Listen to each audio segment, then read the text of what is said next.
Rewarding our players is a big part of the cycle to adventuring. Your players make their characters go on an adventure, slay the monsters, save the town, and get their rewards.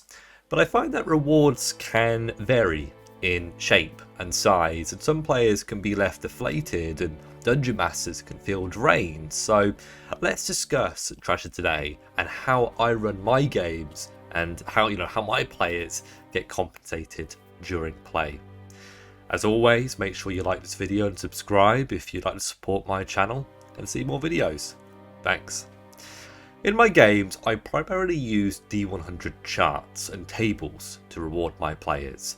It's very random and it gives my players a variety of rewards. There are exceptions, and sometimes I'll pick the odd weapon, armor, or trinket that my players will acquire. The reason I do this is just for balance sake, not in counterbalance, just in balance across the board of the kind of things that they're getting. If I keep rolling on these charts that they're getting, items that are only useful for spellcasters, like things that make them better at casting spells or give them new magic, well, that's not really fun for the barbarian or the fighter or the thief, right? I try to not spend too much time actually designing stuff because I don't want to overinvest in something that my players aren't going to enjoy or appreciate. I don't think you get a lot of value from overthinking a magical longsword. Honestly, I usually use ChatGPT or something similar to come up with ideas for me, and I just decide which one's good, make some edits, and boom, presto, you've got yourself a magical sword. I usually give out one major magical item each adventure, along with a couple of minor ones. This is unless I'm running like a multi-tiered dungeon or a major adventure that's going to take like 6 months to complete, in which case I'll probably just do what I just said before, but every like 6 to 8 weeks I'll start handing out another major item and some more minor items, and just kind of have that be the general tempo.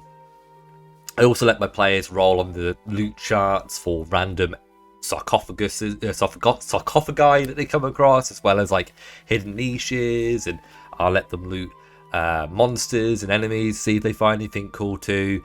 And sometimes they get lucky, they roll a high number and they acquire something that's actually really cool. It's funny because when I first started dating my partner, she told me that she played in games where the players would actually try and negotiate with the dungeon master to give them specific magical items between adventures. And guys, I can't describe to you the level of disgust I had listening to this from her. It shocks me that there are actually tables like that, and I don't want to come across as adversarial. I think that you should be able to run the game that you want to run, and if you as a dungeon master enjoy your players hounding you for magical items, then more power to you, mate. Enjoy the masochistic fucking reality that you've created for yourself for your D&D game. And I'm not trying to say that I don't think players should be able to get specific magical items that they want.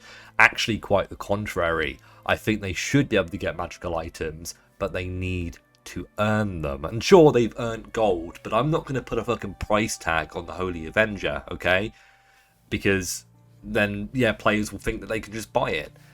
And even if they do have enough money, well, it's a Holy Avenger. There's only one of them in the world. You're going to have to go seek it out, find it, and retrieve it.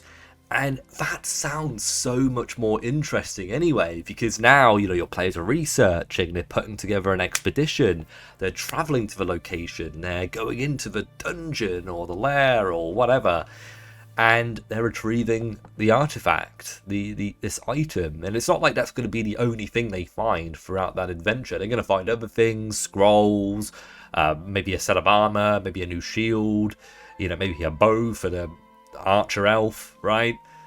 Yeah, and that's what I think these games should be all about. We shouldn't be giving our players this really short form of gratification and dopamine. We should be giving them this long form where we can actually ride that high for a longer period of time. We can make our players feel like they really earned what they have, rather than just getting it given to them, right?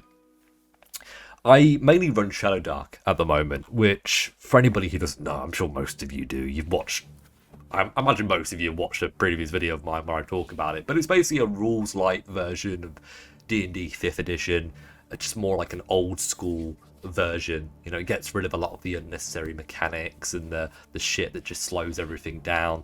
It's a lot more simple, and you know, my games run very quick, even with 6 to 8 players, which is amazing because we have a table of 7 players now. I don't know how I'm doing it, but I am.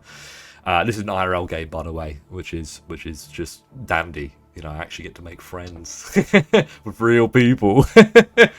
But the way I do treasure is exactly what I said. You know, it's very simple. I have my players roll for their treasure, which means that they get excited when they roll high, and you know, they sometimes find really cool stuff, like they got a sword that shoots out lightning bolts and you know, stuff like that. That's pretty cool, right? That's pretty sweet. But Shadow Dark also includes like a lot of non-magical magical items, like, you know, gems, metals. Did I say non-magical magical items? My apologies. Non-magical items. Okay, like, yeah, gems, metals, scrolls, and equipment, just generalized equipment, like a set of chainmail, a trio of warhammers, and stuff like that. Because the idea is, in Shadow Dark, you gain experience by getting treasure, which is just fantastic. And I hear a lot of people on my channel saying that they really don't like milestone leveling. And when I first started this channel, I was a big advocate for milestone leveling, and I've changed my mind. You guys have converted me, well done. I don't like it anymore. Probably because it feels quite arbitrary, and I don't necessarily want to wait for the Dungeon Master to decide when I should level up. I want to level up because of my actions and, you know, all of that. And if you tell your players, well, you'll level up if you get treasure, well, maybe they'll start doing things that will get them more treasure. They'll take more risks. They will do things that might be a bit unsavory, like, I don't know, stealing, you know, attacking a ship full of gold and treasure, kind of like the Portuguese, was it the Spanish treasure ship from Japan? Yeah, I think it was the Spanish, or it was one of them. The Iberians, all right, one of the two. But yeah, you know, attacking that ship to get all the gold and all the spices and whatever else from Japan. Yeah, that sounds pretty sweet. Sorry, I went on a bit of a tangent then, didn't I? But if you decide to like make your own dungeons, what you can do, and I do this for 5e as well, is I roll the treasure in advance. So if I want there to be like 6 pieces of treasure, I'll roll 60 100s on the appropriate charts. I'll figure out what I rolled, and then I will put those items in different locations throughout the dungeon. You know, maybe there's one in a sarcophagus. There's another piece of treasure that is wielded by the big monster, the brutish orc, who, you know, might have a magical sword. If you're with me on what I've been kind of saying so far, and you kind of get it, you know, I'd recommend that you actually make the items that you give out to your players more interesting, okay? And by more interesting, I don't mean additional abilities, more powers, more damage, or any nonsense like that. I mean, I don't know, giving it a cool name, history, legacy. You know, what makes weapons cool in like MMORPGs like World of Warcraft, for example, is that, you know, Frostmourne is, you know, the weapon that was wielded by Prince Arthas, you know, and that's what kind of makes the weapon interesting. Also, it's got a cool ass fucking name, right? And I see a lot of games where, you know, the Dungeon Masters don't really name anything. They don't name any weapons, armor, equipment. I usually sometimes just ask my players to come up with a name for their weapon, because that makes it feel more personal and a bit more appealing in that way. But it's more interesting if you define them, right? It's not just a ring of protection, it's the oath band, right? It's a prized possession of Sir Alaric Vale Ward, who's a legendary knight of the Order of the Silver Dawn, and it was forged by the finest enchanters in all the land. And when Sir Alaric fell whilst defending his homeland, his body was never recovered, but the band was, and it passed through the hands of several generations of knights before it ended up being on the finger of your character. And that sounds cool, because these knights were like protectors of the realm, and now you're a protector of the realm. Now you are fighting for what's right, you know? I like that. It builds a story even for your character that doesn't even really involve you. Now you're the next knight or the next hero in that chain. Even if you're only like level 2 or level 3, you know, you've got way to go. You know, you got a story to tell. And I just think that's sweet. You know, some of you might be thinking, you know, well, you know, cool story, bro, but did my player ask? And, you know, you might be right, but I'm of the opinion that there are spells out there like Identify, right? Where you can identify the magic.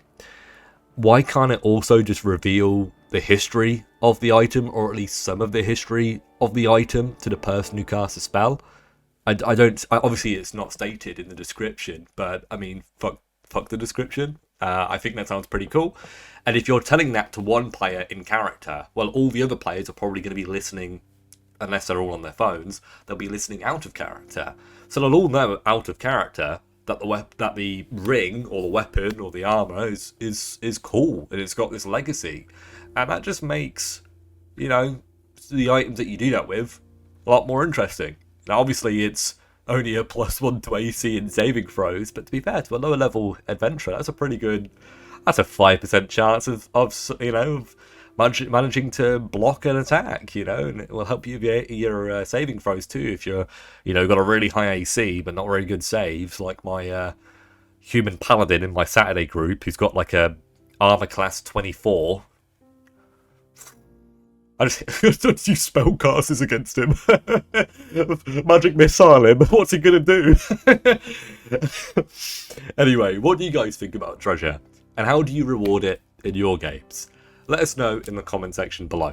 As always, make sure you join my Discord if you want to get involved with my community and get involved in our monthly events that we sometimes run. Not always monthly, but usually. If you want to join, do it. And also consider signing up to my Patreon, either as a free or paid member, to gain access to charts, tables, and all that other stuff if you want to level up your games. It also just helps me out financially, so I really do appreciate all the people who are patrons. I'll see you guys next time on Loki's Lair. Till then.